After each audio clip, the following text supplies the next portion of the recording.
The holiday season has arrived, and now's the time to visit the PressBox store at PressBoxOnline.com, where you can find great gifts for every sports fan on your list, like these magazines you're seeing now. Or for less than $20, you can get a monthly home subscription of PressBox for a full year. Go to PressBoxOnline.com now for more information. Welcome back to Inside PressBox. In just a moment, I'll be joined by my friend CSN writer John Eisenberg. But first, let's take a look at our Photo of the Week.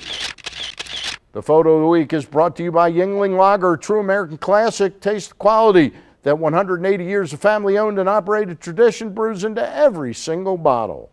Sabina Moran took this picture of Ray Lewis, who's spent the past 3 games on the sidelines with a toe injury, while the Ravens racked up wins against the Bengals, 49ers, and Browns. With a 9-3 record, the Ravens have now played 3/4 of their regular season, and you can read Joe Platania's Ravens third quarter report card now at PressBoxOnline.com. But joining me now, without further ado, is John Eisenberg, and you can read him at CSNBaltimore.com. And I know I like to read your stuff, and I don't know how often you read mine, but I wrote a piece this week that has got to be considered sacrilege by most people, but it was about whether or not the Ravens defense is better than without a 36, near 37-year-old guy in the middle there. Well, I think it's a fair question. Yeah. I mean, I think you're fair. I sort of write a column at BaltimoreRavens.com also, and I wrote one this week saying, you know, these last 3 weeks have been very interesting, haven't they? Because for years, people have thought, oh, the end of when Ray Lewis's career ends, it's going to be a huge thing for the Ravens. It's dreaded. And however, I mean, it does look in the last few weeks, I mean, they've played just as well without him, there's no doubt. The most interesting thing of that, John, or part of that equation, is that there is a fear. I remember when Eddie Murray was at the top of his game. What if the Orioles lose Eddie Murray? You know, the sky's going to fall. I think if nothing else, the issue is debatable whether they're better or not, but I don't think it's now going to be viewed as scary, the prospect of losing Ray Lewis. Where they will miss him, and the reason why, going forward for the rest of this season, why they do need him back. Yeah. They do need him back, and the reason is they're going to play big games in January.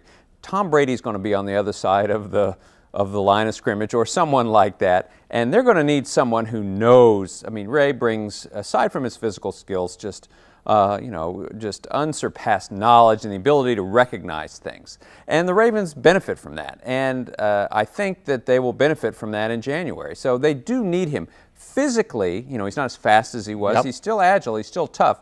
But the guys are putting in there, you know, Donnell Ellerbe and Albert McClellan in one game, and Jameel McClain's playing very well. They got the physical skills are right there. But it's interesting. He is kind of morphing into a coach. You can see that he's a lifer in this game.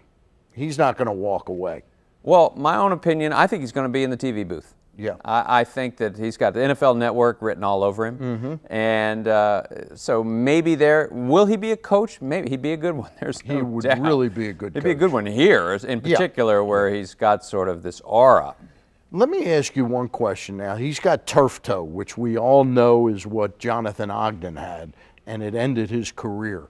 Do you think the club learned something through watching what Ogden went through, that they're taking it very cautiously with Ray? Yeah, probably. I mean, it's a lot of the same medical staff. So, and they've dealt with turf toe before. Yeah. The medical team, you know, is pretty sophisticated these days.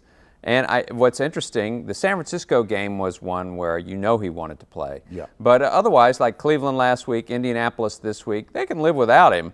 And I think they feel like it's a point in the schedule where maybe they can get away without it. But being cautious for sure, because the whole point, Ray doesn't need to play his way back into shape. Yeah. The whole point is to have him there in January. So it's all pointed towards that.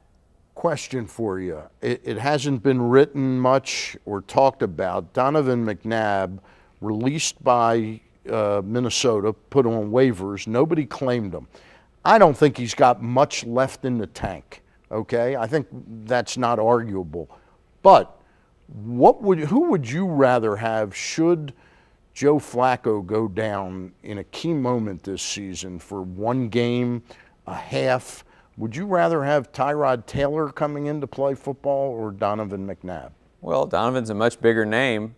He's not very good anymore, Stan. No, I know that. So, but he could manage a game probably better than Tyrod Taylor. I think it's debatable. I think, yes, he has experience. He brings a lot to the table. Tyrod, I happen to like. And I think I'm not saying he's bad. He's obviously awfully young. No. He's played what? What are you saying? He's played one play. Yep, exactly. So yes, you can make the point easily. The thing is, no one's beating down the door for Donovan. So if they need him, they can call him. Yeah. Hey, one last thing. It looks going into this last quarter of the season, they have a real good chance at finishing 13-3, don't they? Oh, they definitely have a chance to finish 13-3. I think 12-4 at the worst. 12-4 might cost them a home playoff game or a bye. Let me put it at least that way. So it's looking real good for at least a first round home playoff game in the top 4. But yeah, I mean these games they have the Colts, they have Cleveland. Cincinnati's the only one that really is a challenge. And then they got the Sunday nighter in San Diego. Well, and San Diego will fire on all cylinders that night. They will. But so that's their toughest game. The Pittsburgh has a tough game at San Francisco on a Monday night. San Francisco needs to win. They're trying to catch the Packers. They still have things to play for. So that's the game. If Pittsburgh loses that game, I think the Ravens clinch the division. All right. You're doing a great job at csnbaltimore.com, both on television and with Brent Harris when they grab you on television. You're doing a great job. Thank you. Inside Press Box is presented by Friedmont Mortgage. Don't make a 30-year mistake by choosing the wrong lender. Go to friedmontmortgage.com now for all of your mortgage needs.